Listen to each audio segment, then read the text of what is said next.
হোষ্টেলত আছিলোঁ তেতিয়া। আচলতে মই আপোনালোকৰ সন্মুখত এনেদৰে থিয় হৈ আজি কথা ক'ব পাৰিছোঁ, তাৰ সম্পূৰ্ণ ক্ৰেডিট মই কমল বৰা ছাৰক দিম। কাৰণ মই যেতিয়া আহিছিলোঁ ইয়ালৈ, মই এনেকুৱা এজনী ছোৱালী আছিলোঁ যি মই ষ্টেজত থিয় হৈ কথা কোৱাটো বহুত দূৰৰে কথা মোৰ কাৰণে। মই ক্লাছৰুমত কিবা এটা সুধিলে মই থিয় হৈ ক'বলৈও মই নাৰ্ভাছ ফিল কৰিছিলোঁ। তাৰপিছত ছাৰে মোৰ ওপৰত বিশ্বাস কৰিলে। ছাৰে নাজানো মোক কি দেখি পেলাই মোক কৈছিল, মোক ডিবেট কৰিবৰ কাৰণে চিলেক্ট কৰিছিলে ফাৰ্ষ্টত। মই আগতে কেতিয়াও ডিবেট কৰা নাছিলোঁ বা তেনেকুৱা একো বক্তৃতা দিয়াৰ মোৰ কোনো অভ্যাস নাছিল। কিন্তু ছাৰে মোৰ মাজত কি দেখি মোক ডিবেট কৰিবৰ কাৰণে চিলেক্ট কৰিছিল মই নাজানো। প্ৰথমবাৰ কিন্তু মই বহুত বেয়াকৈ ভয় খাইছিলোঁ। তেতিয়া আমাৰ ইয়াতে এইবোৰ একো নাছিলে। বেক চাইডত যোনটো ঘৰ আছিল এল টাইপত তেনে ঘৰটো আছিলে আৰু মাজত বহুতখিনি খালী জেগা আছিলে, তাতে ডাঙৰকৈ ষ্টেজ আছিলে। তাত প্ৰথমে তৰ্ক প্ৰতিযোগিতা হৈছিলে। আপোনালোকে বিশ্বাস কৰে নকৰে নাজানো, মই কিন্তু প্ৰথমে টপিকটো কৈ এটা শব্দও ক'ব নোৱাৰিছিলোঁ, একো ক'ব পৰা নাছিলোঁ। মই 1-2 মিনিটমান ষ্টেজত তেনেদৰে থিয় হৈ আছিলোঁ। তাৰপিছত মই ষ্টেজৰ পৰা তললৈ নামি গৈছিলোঁ। ছাৰ মোৰ কাষলৈ আহিছিলে, মই ছাৰক ধৰি লৈ পেলাই মই হেঁপাহ পলুৱাই কান্দিছিলোঁ। ছাৰে মোক কৈছিল যে তই চিন্তা নকৰিবি, একো নহয়, চব ঠিক হৈ যাব। তাৰপিছত যিমানকেইটা মই তৰ্ক প্ৰতিযোগিতাত মই অংশগ্ৰহণ কৰিছোঁ, মই গ্ৰুপকে আমি পুৰস্কাৰো পাইছিলোঁ। মোৰ লগত গীতিকা আছিল, আমি কেইবাখনো তৰ্ক প্ৰতিযোগিতাত ভাগ লৈছিলোঁ, পুৰস্কাৰো পাইছিলোঁ। কিন্তু তাৰপিছত মোৰ কেতিয়াও তেনেকুৱা পৰিস্থিতি মই সন্মুখীন হ'বলগীয়া হোৱা নাই। গতিকে আজি মই আগবাঢ়ি গৈছোঁ আপোনালোকৰ সন্মুখত এনেকৈ থিয় দি এটলিষ্ট মই দুটামান কথা ক'ব পাৰিছোঁ। তাৰ মই সম্পূৰ্ণ ক্ৰেডিট মই কমল বৰা ছাৰক দিব বিচাৰিম। যদি মই ত্ৰিশূলা নেশ্যনেল একাডেমীলৈ নাহিলোহেঁতেন, হয়তো মই আজি কংকনা কৃষ্ণান্ত হৈ আপোনালোকৰ সন্মুখৰ আগত থিয় হ'ব নোৱাৰিলোহেঁতেন।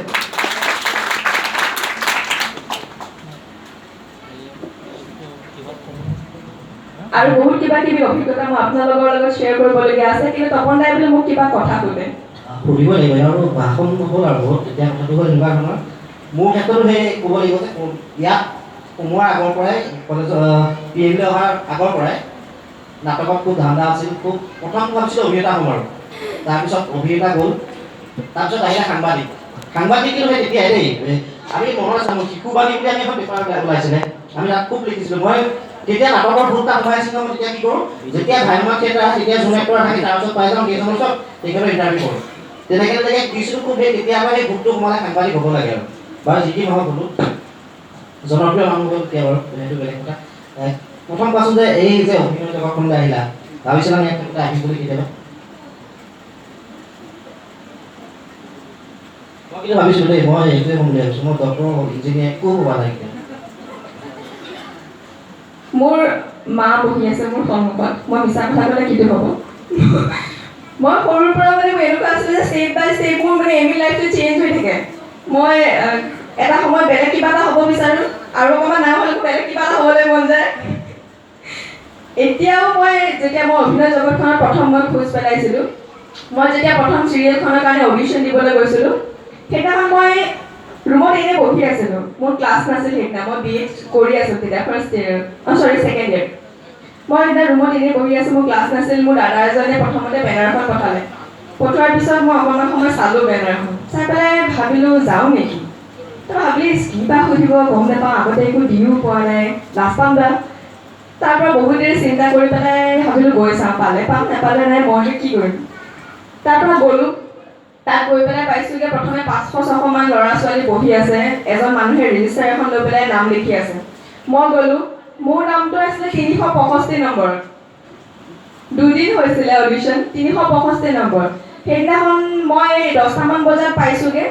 10টা বজাৰ পৰা 3:30মান বজালৈকে বহিলোঁ। বহি পেলাই ভাইটিক এবাৰ ফোন কৰিছোঁ, মাহঁতে গমেই নাপায় মই যে অডিশ্যন দিবলৈ গৈছোঁ। মই ভাইটিক এবাৰ ফোন কৰি পেলাই কৈছোঁ যে ভাইটি যাওঁগৈ নেকি, ইমান দেৰি বহি আছে, ব'ৰ হৈছোঁ বহুত। ভাইটিয়ে কৈছে ইমান সময় যেতিয়া বহিলে আৰু অকণমান সময় বহি একেবাৰে দি থৈ আহা, কেই নম্বৰ চলি আছে? কৈছোঁ জানো কিমান 350 মান গ'ল চাগে, এনেকৈ বুলি কৈছোঁ। ভাইটিয়ে কৈছে কি কোৱা 350 গ'ল? মই কৈছোঁ অঁ। কৈছে আৰু অকণমান সময় বহি তুমি ধৈৰ্য ধৰি অডিশ্যনটো দি আহা, ভাল হয় বেয়া হয় পিছৰ কথা, তুমি দি আহা। ঠিক আছে হ'ব। মোৰ ভাইটিয়ে কিন্তু সদায় মাহঁতৰ পৰা লুকুৱাই লুকুৱাই মোক খুব ছাপোৰ্ট কৰে। যিকোনো ক্ষেত্ৰতে মই যদি কিবা বেয়া কাম কৰোঁ তেতিয়া মোক কিন্তু ৰাস্তাতে দেখুৱাই দিয়ে, শুদ্ধ ৰাস্তাটো। সি মোতকৈ সৰু, 4 বছৰ সৰু, কিন্তু মাহঁতৰ পৰা আঁতৰি সি মোক খুব ছাপোৰ্ট কৰে। তাৰ সেইদিনাখন মোক যেতিয়া ভাইটিয়ে ক'লে মই চালোঁ নাহিলোঁ যেতিয়া ইমান সময় বহিলোঁ ঠিক আছে বাৰু দি যাম সোমাই গৈছোঁ মই যেতিয়া সোমাই গৈছোঁ আগফালে জোনাক চেনেলৰ যোনগৰাকী হেড হয় মীনাক্ষী বা তেখেত বহি আছে তাৰপিছত স্ক্ৰিপ্ট ৰাইটাৰ প্ৰশান্ত গোস্বামী বহি আছে আৰু চিৰঞ্জন দা বহি আছে এনেকৈ কেইবাজনো ভাল ভাল মানুহ বহি আছে মই দেখি প্ৰথমতে বিৰাট ভয় খাইছোঁ এই ভগৱান কি বা হ'ব আজি ঠিক নাই মোৰ মানে তলৰ পৰা মই কঁপনি উঠি গৈছে তাৰপিছত প্ৰথমতে মোক সংলাপ এটা ক'বলৈ দিলে নিজৰ ফালৰ পৰা মই এটা ক'লোঁ তেখেতলোকে এটা দিলে সেইটো ক'বলৈ দিলে চাই পেলাই সেইটো ক'লোঁ কোৱাৰ পিছত মোক ক'লে মানে স্ক্ৰিপ্ট এখন দিলে সৰু দি পেলাই ক'লে যে আমি তোমাক ফোন কৰিম চিলেক্ট লৈ তুমি আহিব লাগিব ঠিক আছে হ'ব 2 দিন গ'ল 3 দিন গ'ল এসপ্তাহমান গ'ল তাৰপিছত মোক ফোন কৰা নাই মই ভাবিছোঁ গ'ল আৰু তাৰপিছত এসপ্তাহৰ পিছত মোলৈ এটা ফোন আহিছে যে ছেকেণ্ড ৰাউণ্ডৰ অডিশ্যন হ'ব তুমি আহিবা 10টা বজাৰ আগত পোৱাকৈ আহিবা তাৰিখটো কৈ পেলাই ক'লে মই গ'লোঁ 10টা বজাৰ আগত পোৱাকৈ সেইদিনাখন কিন্তু সিমান নাছিল মাত্ৰ 30 জন আছিলে তাত ল'ৰা আৰু ছোৱালী মিলাই মাত্ৰ 30 জন আছিলে তাৰপিছত ছেকেণ্ড ৰাউণ্ডৰ অডিশ্যন হ'ল সেইদিনাখন গ'ল সেইদিনাখন ক'লে যে আমি নেক্সট ৰাউণ্ডৰ কাৰণে ফোন কৰিম মই ভাবিছোঁ এইটো চাগে এনেই কৰি আছে ইয়াৰ পিছত সিদিনা পিছত সিদিনা মাতিয়ে আছে এনেই চাগে দেখাবলৈ গৈ আছে মানুহ চাগে অলৰেডি ফিক্সেই হৈ আছে তাৰপিছত অলপ সময়ৰ পিছত গুচি আহিলোঁ তাৰ পৰা আহি ৰুমত পাইছোঁহি মোক ফোন কৰিছে তোমাক থাৰ্ড ৰাউণ্ডৰ কাৰণে চিলেক্ট কৰা হৈছে তোমালোক 5 গৰাকীক চিলেক্ট কৰা হৈছে তুমি আহিবা কাইলৈ অডিশ্যন হ'ব গ'লোঁ গৈ পাই প্ৰথমতে মেকআপ ৰুমটোত সোমোৱাই দিছে মোৰ ইমানেই বেছি ভয় লাগিছে সেইদিনাখন মানে মই কাকো কথাও পাতিব পৰা নাই কাৰো লগত মোৰ ইমান বেছি ভয় লাগিছে তাৰপিছত বাথৰুমত গ'লোঁ বাথৰুমত গৈ আইনাখন চালোঁ মোক মোৰ দেউতাই সদায় এটা কথা কয় যে আই নিজৰ বাহুকেইটা বাদ দি পৃথিৱীত কাৰোলৈ আশা নকৰিবি মোৰ সেইটো কথা এবাৰ মনত পৰিছে মই ভাবিছোঁ মই যদি এইটো পৰিস্থিতিৰ পৰা ওলাব পাৰোঁ মোক কোনেও সহায় কৰিব নোৱাৰে এতিয়া একমাত্ৰ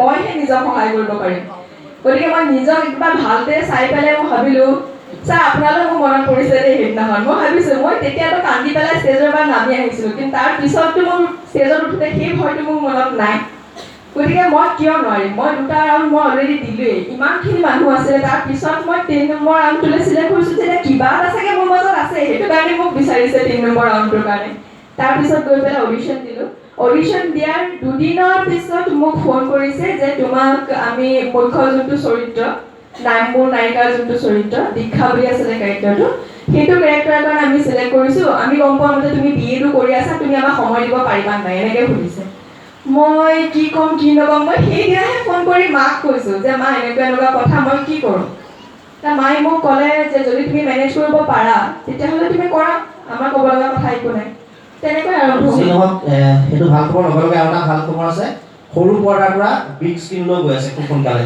ইতিমধ্যে 2খনমান ছবিৰ লগত যোগাযোগ হৈছে বুলি জানিব পাৰিছোঁ সেইটো ভাল খবৰ এটা আছে জানুৱাৰীত আহি আছে বন্ধু বুলি এখন ছবি ত্ৰিদীপ লাহনদাই ডিৰেক্ট কৰিছে এখন ছবি নয়ন দিলিম আছে বিবেক বৰা আছে সিদ্ধাৰ্থ মুখাৰ্জী আছে সেই ছবিখনত মই এটা সৰু কেৰেক্টাৰ কৰিছোঁ আচলতে মোক বিবেকৰ অভিজিতৰ যোনটো কেৰেক্টাৰ আছিলে সেইটো কৰিবলৈ গৈছিলে কিন্তু মই চিৰিয়েলখনত লাগি থকাৰ কাৰণে সময় দিব নোৱাৰিলোঁ দ্বিতীয়তে আৰু এটা কথা মই সেইটোৱে কথা ক'ব বিচাৰিছোঁ যে PNAত যোনে এবাৰ আহিছে শিক্ষাৰ ক্ষেত্ৰত মই ক'ব কিছু নকওঁৱেই তাৰ লগতে আমাৰ যিটো CCA ক্লাছ বুলি আছিল কো কাৰিকুলাৰ এক্টিভিটি সেই ক্লাছটো যিসকলে সদায় মন দি কৰিছিল বা সেইখিনিত গুৰুত্ব দিছিল কোনেও কিন্তু ৰৈ থাকিব লগা হোৱা নাই যিকোনো ইণ্টাৰভিউ ক্ষেত্ৰতে হওক বা যিকোনো ক্ষেত্ৰতে হওক সফল হৈছে প্ৰতিজনে সফল হৈছে মোৰ ক্ষেত্ৰতে সকলো সেইটো হৈছে মানে মই নিজেও ইণ্টাৰভিউ দিবলৈ গৈ মই কিন্তু নাৰ্ভাছ হ'ব লগা হোৱা নাই মই ইণ্টাৰভিউ পিছত তেনেকৈ চাকৰি মই পাইছোঁ আৰু এটা মনত পৰিছে মোৰ অভিজ্ঞতা এটা দেই মই যেতিয়া হায়াৰ ছেকেণ্ডেৰী পাছ কৰি আৰ্য কলেজত পঢ়িব গ'লোঁ মই তেতিয়া হোষ্টেলত চিট পালোঁ হোষ্টেলত থাকিব গ'লোঁ তেতিয়া মোৰ লগৰ 2জনে কৈছে যে হোষ্টেলটো বৰ আৰ্য হোষ্টেলটো বহুত জেং বুলি কয় আৰু চবেই জেং তই মৰি গ'লি ভাই কম তোক হেৰি দিব ৰেগিং দিব তাৰপৰা মই হ'ব আৰু কথা নাই মই ৰেগিং চেগিং খালোঁ কথা নাই চাম তেতিয়া মই এতিয়া এটা কৈছোঁ ৰেগিং খালে কাম হ'ল ভগৱান ছাৰৰ ওচৰত থাকে সেইটো তোমাৰ নকৰি নোৱাৰিব গতিকে যিটো ইয়াত তেনেকৈ যিমান ৰেষ্ট্ৰিকশ্যনৰ অলপ 3 বছৰ হেৰি কৰিছোঁ হোষ্টেল অপেনিং কৰিছোঁ আমি গতিকে তাৰপিছত কৈছে মই এইবোৰ আৰ্য কলেজত দিয়া নহ'ব কমল ছাৰৰ লগত থাকি যোৱা হোষ্টেলত গতিকে সেই কথাখিনি মানে ক'বলৈ মন গৈছে আৰু শেষত আমি বিশেষ সময় ল'ব আৰু কৃষ্ণৰ পৰা কিবা এটা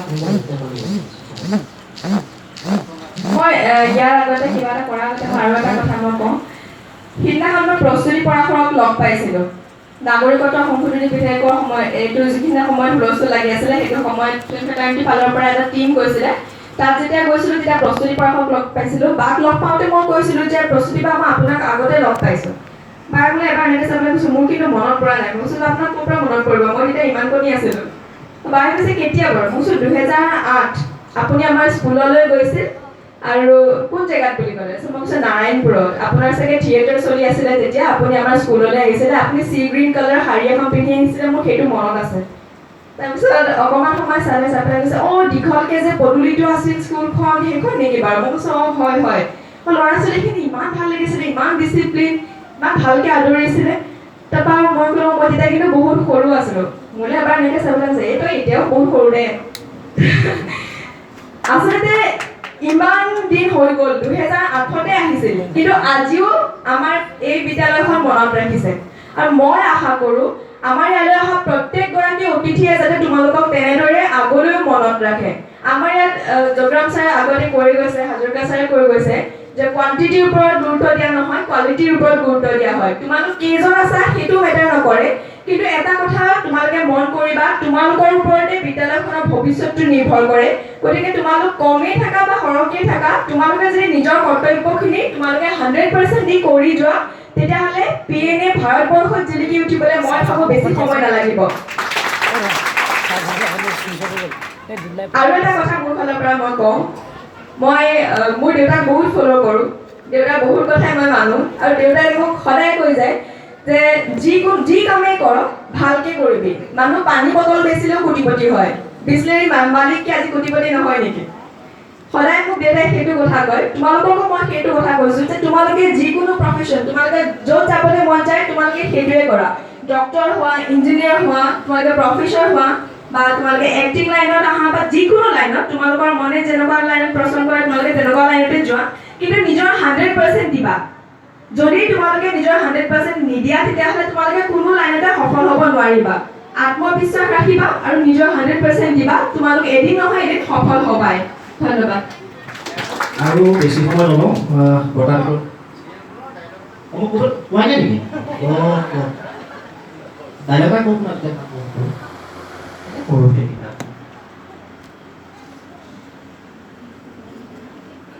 আচলতে মোৰ বিয়াখনৰ এনেকুৱা চিৰিয়েলত মোৰ বিয়াত এনেকুৱা এটা চিন আছে যে মোৰ শাহুমাই মোৰ বিয়াখন মানি নলয় মানে কি বিশেষ এটা পৰিস্থিতিত পৰি মই ইমানকৈ কৈ নিদিওঁ, আপোনালোকে চাব। বিশেষ এটা পৰিস্থিতিত পৰিহে বিয়া হ'ব লগা হয়। শাহুৱাই কিন্তু মোৰ বিয়াখন মানি নলয় আৰু মোক যি কথা শুনায়। এদিন তেনেকৈ কথা বতৰা কৈ থাকোঁতে মোক কৈ দিলে যে তোমালোকৰ বিয়াখন অবৈধ।